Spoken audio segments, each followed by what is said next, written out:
It's time for the Instigator, the in-your-face hockey podcast that is loaded with controversy and criticism. This hockey talk rant will spark your hockey thoughts and opinions. When controversy happens in the hockey world, the Instigator is there to fire off their opinion. You may agree, but you just might wholeheartedly disagree. That's what brings you back. Get ready for in-your-face hockey talk and controversy. The Instigator is hosted by Burud and is a production of Inside Edge Hockey News Radio.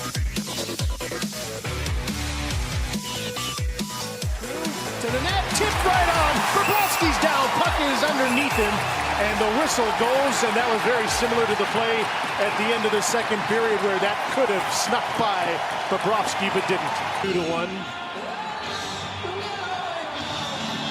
Oh, there's a shot in the back shot of to the back head. of the head, exactly. And you know, it's just something that doesn't make any sense, especially with the league nowadays. Anything to the head, why even give yourself a chance to get suspended doing something dumb? It is time for the Instigator Hockey Podcast, episode 31, recorded on May 4th, 2019. I am Brad Burud, the host of the show from Inside Edge Hockey News. Today on the show, we're going to talk about Rulebooks. The National Hockey League Rulebook should be the same for regular season as it is postseason. Funny thing is, it's not.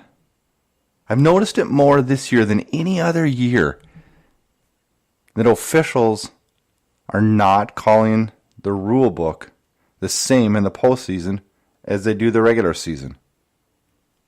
Thanks for tuning in. We hope you enjoyed the show. A big thanks goes out to our sponsor, One Timer Hockey. Great hockey-themed t-shirts. Order yours today at teespring.com/one-timer-hockey. Inside Edge Hockey News. Dropping the gloves and stirring the pot. The National Hockey League Rulebook. I got a copy of this year's edition right in front of me. 229 pages long. Are 229 pages being used in the playoffs? I think it's more like, 60 pages are being used in the playoffs this year. I don't understand this. And I see it in other sports too, so I'm not just picking on the National Hockey League. And you know what? I'm not really picking on the officials in this one. I don't know if they have conversations before the playoffs or if it's just instinctual based on past history that we call it different in the postseason than we do the regular season. But this year it just seems like it's been glaring. And I think a lot of them have created controversial issues. Now, I don't think we're going to escape controversy in this league like any other professional league because of, super slow-mo replays. We analyze everything, and social media gets shoved down the throats of every hockey fan out there. So opinions run about 100 times more wild than they did 10 years ago and probably 500 times more wild than they did in 1980. Back in the day when a play was called wrong, it was water cooler talk the next morning at work, and that was about it. Now, if an official makes a bad call, social media explodes. Television media explodes on that call, blaming everything on that call. I am well known to not stick up for refs and to not defend refs because I think officiating has gradually declined at all levels of hockey and kind of in all sports in certain ways. They have their excuses for that. I'm not buying it. I know the game is the fastest game and it would be extremely hard to officiate. But in this one, I'm actually defending the officials.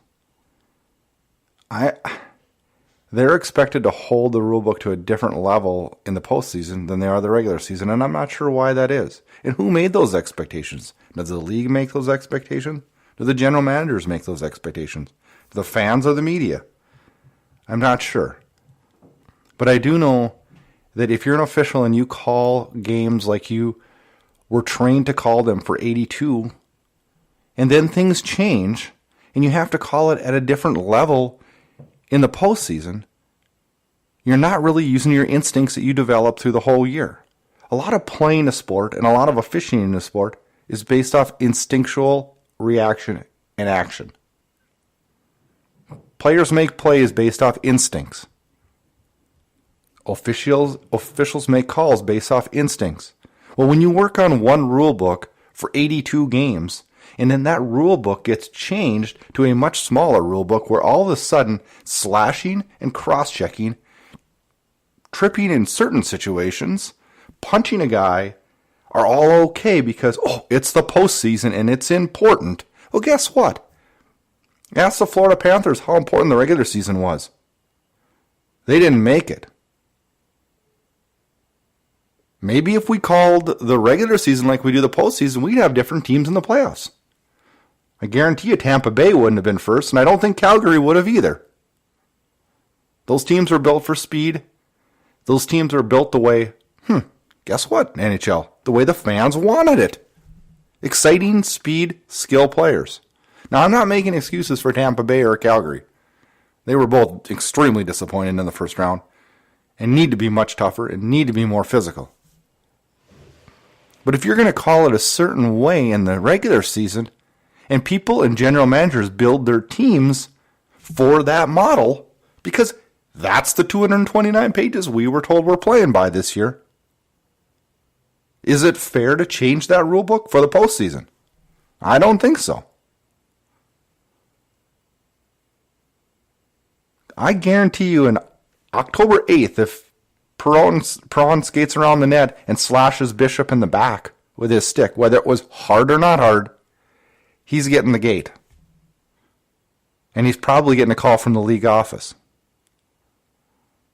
But because it happens in round 2 of the playoffs, nothing happening.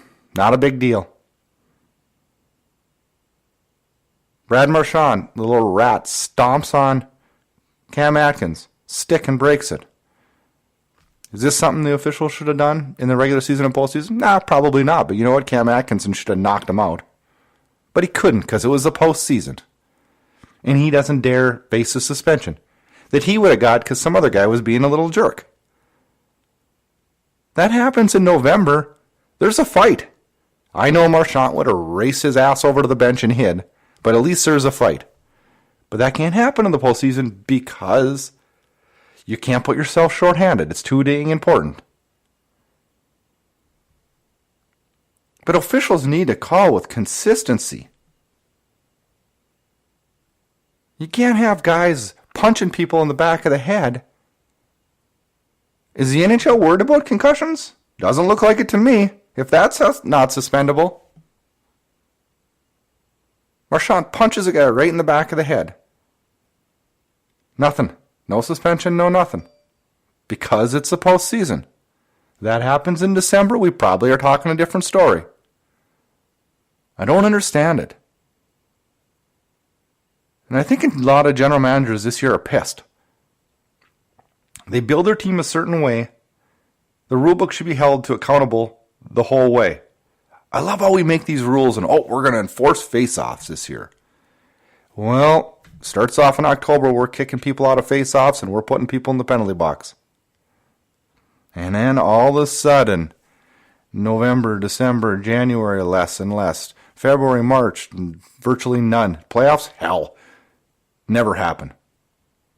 Now next year we're talking about quick changing on an icing and delaying the game by throwing out more players. Coaches should be getting a delay game penalty. They're going to be sticklers on that next year. I give it till November. The rule book needs to be the same in the regular season and the postseason. Plain and simple. Otherwise, you might as well just change it and make the rule book for postseason and play it all year like that. It's not fair, doesn't level the playing field, and the players and teams and fans, for that matter, deserve better. Thanks for listening to this episode of The Instigator, brought to you by One Timer Hockey. Hockey t-shirts for hockey fans.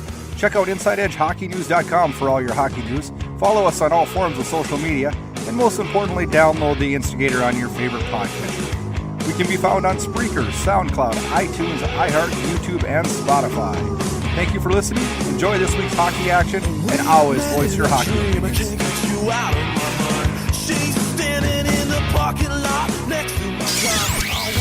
InsideEdgeHockeyNews.com. NHL news for NHL fans. Thanks for listening to The Instigator. Check back for future episodes or download the show on your favorite podcatcher. Keep up to date with all the hockey news at Inside Edge Hockey News. And check us out on all forms of social media. Until next rant, take care and enjoy the hockey action.